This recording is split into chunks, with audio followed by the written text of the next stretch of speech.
Hey everybody, this is Dave's Wit. It's time for Sneaky Sealion J1.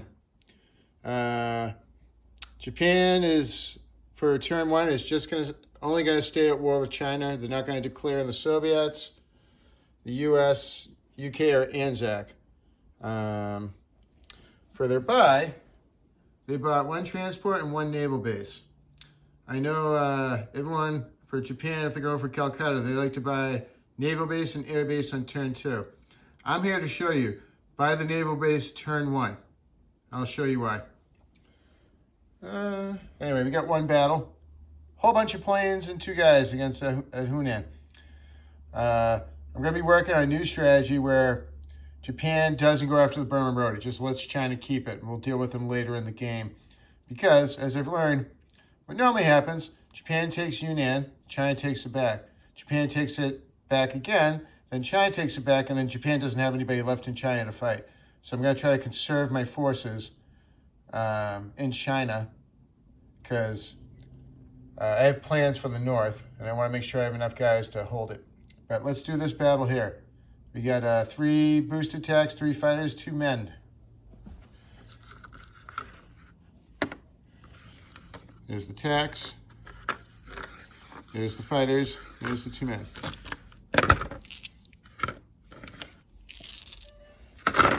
Whee!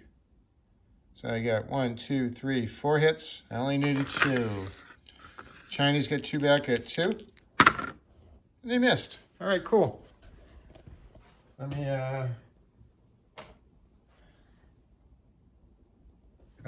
I'll chip it and do the production chart after. I didn't get any chips up here to do this. I'll do that later. All right, let's do a lot of non-combat. Oh, wait, no, I'm sorry, more let me get some chips. I'm gonna need them. Okay.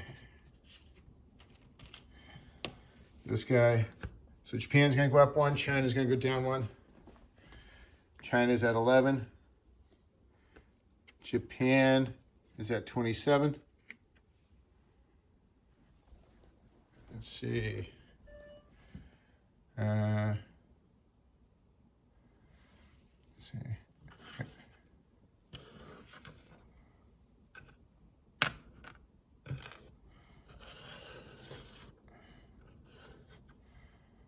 Okay, let's chip that.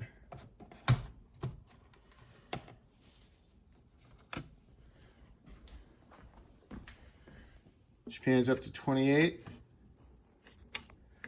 China down to 10. And, yeah, whatever. Push these both guys in.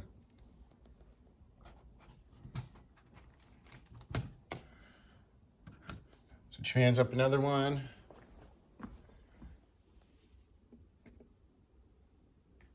So Japan, 27, 20, up to 29. China's down to 9. Cool.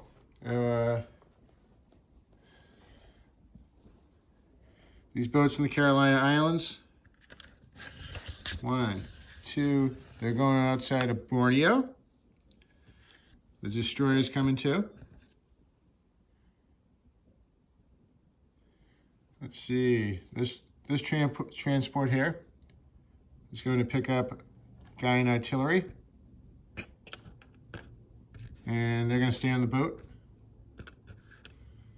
Let's see. This sub, this is important. This sub is going to go here in Formosa. And this sub in C-Zone 6 is also going to Formosa. Now, every boat's coming down to Hainan. All the planes on the island are going to Quang Si as usual.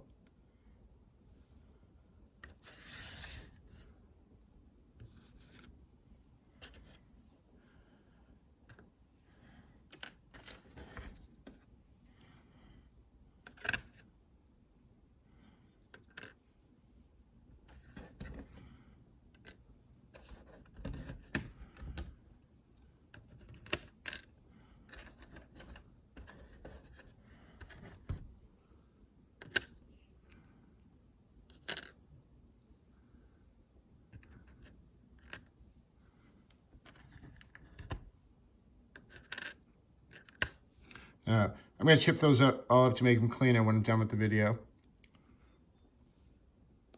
This fighter from Formosa can go over to Kling Sea. Now, oh yeah, all these boats, everyone's coming.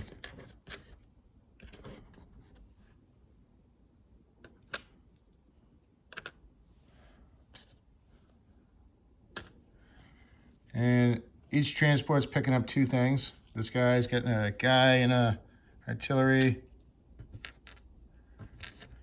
This guy's picking up a tank and an artillery.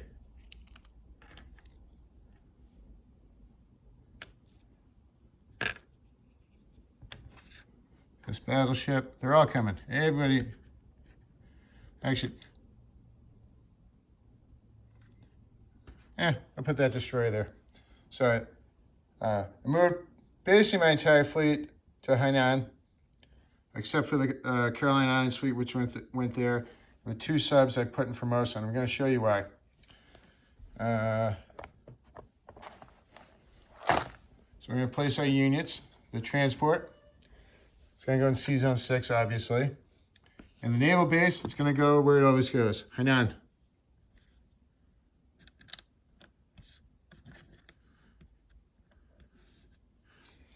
All right, placing that naval base turn 1 is an extremely aggressive move. They're basically forcing the hand of UK Pacific. They have to declare war on turn 1, even though they probably don't want to. They have to, because that fleet, because Japan didn't declare war, that fleet can be at Calcutta on turn 2 with that naval base. And if they're not at war, they can just, pass by all the UK ships and just get there in 2 turns.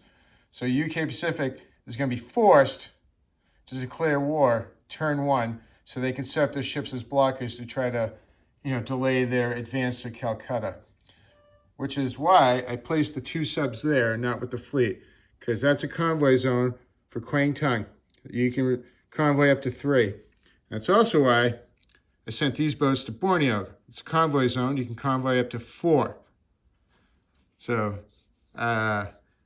basically, placing that naval base on turn 1 really ratchets up the heat on UK Pacific, and it makes war immediate because they can't ignore that. They have to declare war. If UK Pacific does not declare war turn 1, then this entire fleet, they're going to stay at peace, and they're just going to move to Sea Zone 39 and park there. So then turn 3, they can take Calcutta, with like no losses to their boats. So they got UK Pacific, I just forced the hand. We're going to be at war next turn. And Japan gets to collect their peacetime bonus, which was that 10, right? So, they got, I think it's $10 for peacetime. So I don't think I have this incorrect. So Japan's at 29, they'll collect 10. So Japan, turn 1, is collecting $39. And they just announced themselves. All right, so that's it for J1. I'll see you guys on USA 1. Thanks, guys. Bye.